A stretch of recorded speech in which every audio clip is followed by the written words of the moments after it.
Have you ever witnessed a front office attempt a daylight robbery against their oldest, most bitter enemy, fully expecting to get away with it? Step into the war room, everyone, because today we are dissecting a narrative that goes far beyond your standard, run-of-the-mill hockey gossip. We are pulling back the curtain on a psychological chess match that nearly altered the landscape of the National Hockey League. Imagine the sheer, unadulterated nerve it takes for the Montreal Canadiens to pick up the telephone, call the Toronto Maple Leafs, and casually ask for the keys to their franchise's future. This is not a drill, and it is not a video game simulation. According to the latest insider whispers that have completely set the hockey community ablaze, a monumental, earth-shattering deal was secretly brewing in the shadows of the trade deadline. The Canadiens were not calling to offer a polite hockey trade or to swap aging veterans. They were launching a targeted strike aimed directly at the most coveted young piece on Toronto's roster, 23-year-old power forward Matthew Knies. To fully grasp the magnitude of this, you have to understand the century-old blood feud between these two historic organizations. Trades between Toronto and Montreal are the rarest of anomalies. They are the equivalent of the Yankees calling the Red Sox to ask for their top prospect. It simply violates the unwritten laws of the rivalry.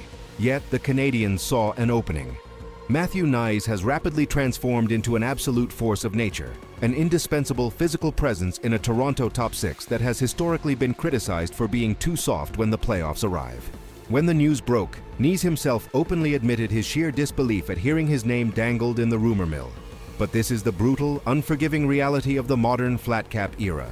Loyalty is a luxury, and untouchability is a myth, unless it is explicitly written into your contract. As the only foundational piece of the Maple Leafs core who does not possess the armor of a no-trade or no-movement clause, Knies is left completely exposed to the predatory instincts of rival general managers. Why did Montreal believe they could exploit this? And more importantly, what does Toronto's immediate rejection tell us about their internal panic? This failed blockbuster is a fascinating case study in leverage, desperation, and the high-stakes poker game played by executives whose jobs are constantly hanging by a thread. To decode the absolute audacity of the Montreal Canadiens' pursuit, we have to put ourselves in the shoes of their management group and analyze the tactical blueprint being drawn up by head coach Martin St. Louis. The Canadiens are currently navigating a meticulous, highly calculated rebuild. They have successfully drafted and developed a core of incredibly dynamic, highly skilled, but undeniably undersized forwards. Players like Cole Caulfield are offensive dynamos, capable of breaking open a game with a single flick of the wrist. However, the Atlantic Division is an absolute bloodbath. It is an arms race dominated by heavy, punishing teams like the Florida Panthers and the Boston Bruins. You cannot survive the grueling 82-game marathon, let alone the physical warfare of the Stanley Cup playoffs, without players who can do the heavy lifting. Montreal desperately lacks the bruising, board-rattling wingers who can retrieve pucks, absorb massive hits, and create the necessary time and space for their smaller stars to operate. Enter Matthew Knies. He is the exact prototype of the modern power forward that every single championship contender is currently hunting for.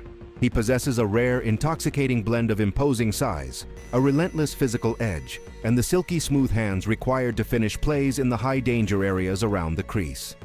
From a purely strategic standpoint, Montreal's decision to float an offer for Knies is a masterclass in aggressive asset management. They were actively probing the defenses of a division rival, fully aware that Toronto is suffocating under the immense, crushing weight of their own salary cap structure. But they severely underestimated Brad Treliving's absolute obsession with this specific archetype of player. Treliving's entire philosophy as a general manager is built upon the foundation of heavy playoff-style hockey. We have seen this movie before. Just look back at the chaos of the 2025 trade deadline, when the Carolina Hurricanes aggressively demanded Knies as the centerpiece in the monumental negotiations surrounding Mikko Rantanen. Treliving didn't just say no, he emphatically shut the door. He views Knies not just as a complementary piece, but as the vital physical heartbeat of this team's future. Montreal knew Toronto was desperate for defensive help, and they tried to use that desperation as a weapon. They gambled that the Leafs' cap paralysis might force them into a catastrophic error, but Treliving held the line, refusing to hand a generational rival the exact weapon they need to complete their rebuild.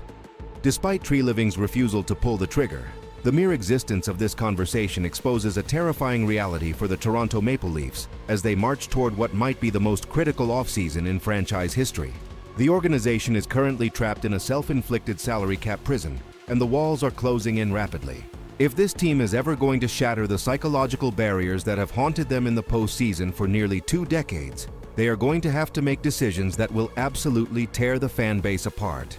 Here is the uncomfortable truth that no one in Toronto wants to admit. As much as the front office adores him, Matthew Knies is the single most attractive, highly valued, and easily movable trade chip in the entire organization. This is the ultimate double-edged sword of the NHL's financial landscape. Having a top-tier talent producing massive numbers on an entry-level or bridge contract is a cheat code. But because Toronto's highest-paid superstars hold absolute, dictatorial control over their futures with full no-movement clauses, the front office is completely paralyzed. They cannot move their massive contracts even if they wanted to.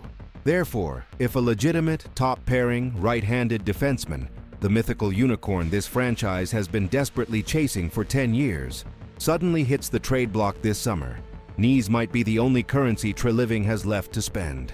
Let's analyze the catastrophic ripple effects of these potential scenarios.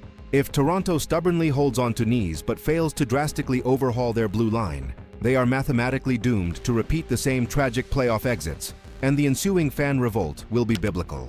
Conversely, imagine the nightmare scenario where Treliving trades Knies for a veteran defenseman to fix the blue line, only to watch that defenseman succumb to injuries while Knies develops into a dominant, 30-goal, physically terrifying superstar for another franchise.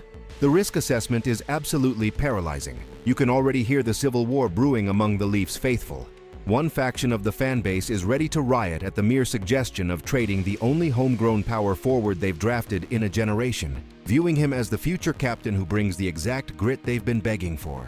The other faction, hardened by years of defensive collapses, is coldly calculating the math, arguing that you must sacrifice your favorite prospect if it means finally securing a defenseman who can actually clear the front of the net.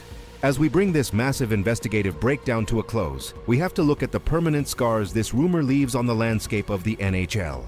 The Montreal Canadiens attempted a daylight heist, trying to rip the heart out of the Toronto Maple Leafs youth movement in a move that would have completely rewritten the power dynamics of the Atlantic Division. While the trade ultimately died on the vine, the echoes of that phone call will ring throughout the halls of the Scotiabank Arena all summer long.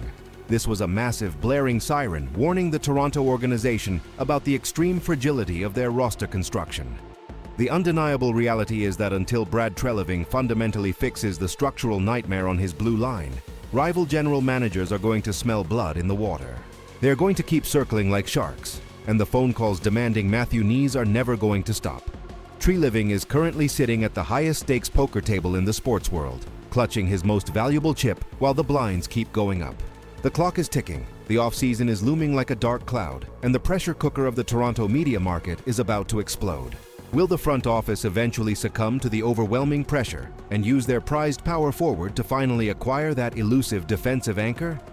Or will they find a miraculous, creative loophole to navigate the salary cap minefield without sacrificing the physical soul of their forward group? The status quo is no longer an option. Standing pat is a guaranteed recipe for disaster. Now, I am turning the floor over to you, the most passionate and vocal hockey community on the internet. I need to know exactly where you stand in this civil war. Is Matthew Knies the untouchable future of this franchise? Or would you personally drive him to the airport today if it guaranteed the arrival of a superstar, right-handed defenseman? Flood the comment section right now with your wildest trade proposals, your deep tactical analysis, and your unfiltered frustrations, because I will be down there reading and debating with every single one of you. If you appreciate this level of deep, uncompromising hockey journalism, do not leave without smashing that like button, subscribing to the channel, and ringing the notification bell so you never miss a breaking story. And remember to check the pinned comment below to join our massive NHL Playoff Bracket Challenge to compete for ultimate bragging rights and huge cash prizes. Thank you for spending your time with us today. Keep your head on a swivel out there, and I will catch you in the next deep dive.